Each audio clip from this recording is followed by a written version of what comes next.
this is the rocket, and the rocket's name is called Silver Liner Bullet. The bullet is its last name. So right now we are painting it. Right behind me is the control tower. So I think I'm blocking it, so I'll stand here.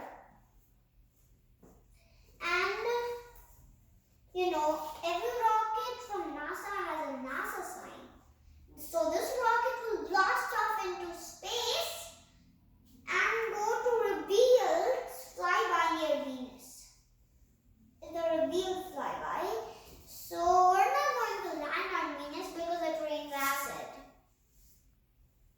And the clouds are much windier and it has volcanoes. So we're not going to land. Just we'll fly by Venus. And on 2013, this will land back to Earth. Did you know that? And it is going to, wait.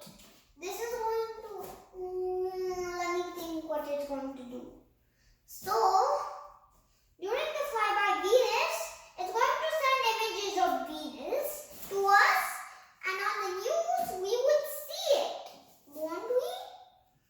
Because the spaceship is important, and the news would recognize finally it. It has four wings, like these wings, but it doesn't have arms. No, that's not possible.